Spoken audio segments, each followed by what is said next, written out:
యదాల నిజాలు వెలికి తీసే కైజార్ మీ పృథ్వీ టుడే.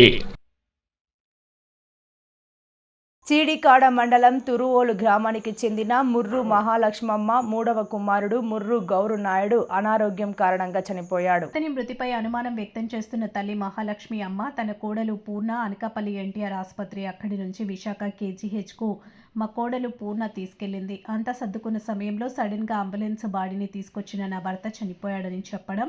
ఒకరోజు రాత్రి గ్రామానికి చెందిన సిమ్మి రాజు అనే యువకుడు నా కోడలు గదిలో అసభ్యకర రీతిలో కనిపించడంతో మాకు అనుమానాలు కలిగి చీడకాడ పోలీస్ స్టేషన్లో ఫిర్యాదు చేశామన్నారు. న్యాయం చేయాల్సిన ఎస్ఐ మమ్మల్ని బెదిరించడం మొదలుపెట్టడంతో స్పందనలో ఎస్పీ దృష్టికి తీసుకువెళ్లినా ఫలితం లేదు. మా ఫిర్యాదుల పట్ల ఎస్పీ దృష్టి సారించి ఎస్ఐ పైన మృతిపైన సమగ్ర దర్యాప్తు చేపట్టాలని ఆమె కోరారు.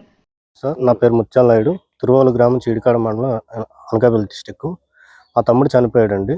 చనిపోయిన తర్వాత పెద్దకరం అయితే ఏదైతే ఉందో ఆ రోజు మాకు కొన్ని అనుమానాలు వ్యక్తమయ్యాయండి.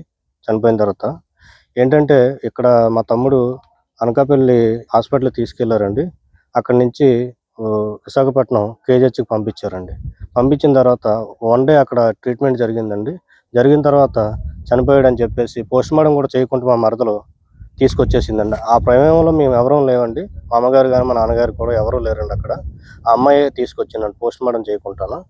మాకు న్యాయం చేయాలని చెప్పేసి మేము చీడికాడ పోలీస్ స్టేషన్లో కంప్లైంట్ పెట్టామండి. దానికి ముందు రోజు ఎందుకంటే మా తమ్ముడికి కర్మ జరిగిన రోజు మాకు సంబంధం లేని వ్యక్తి అర్ధరాత్రి టైంలో 11:30, 12 గంటల సమయంలో మా ఇంట్లో దూరాడండి.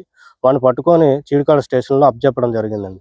అప్పచెప్పిన తర్వాత 10 రోజుల వరకు దీని కంప్లైంట్ ఫైల్ చేయమని చెప్తే ఎస్ఐని నేను కంప్లైంట్ ఫైల్ చేయను, ఏం చేసుకుంటో చేసుకోని అతి కిరాతకంగా మాట్లాడడం, నన్ను మ్యాన్ హ్యాండ్లింగ్ కూడా చేశారండి. ఆయన అది కిరాతకంగా కొట్టి నువ్వేం పీక్కుంటావు పీక్కో అని అది దారుణంగా మాట్లాడడం జరిగిందండి. అది పట్టుకొని మేము ఎస్పీ గారికి, కలెక్టర్ ఆఫీస్కి కంప్లైంట్ ఇచ్చామండి.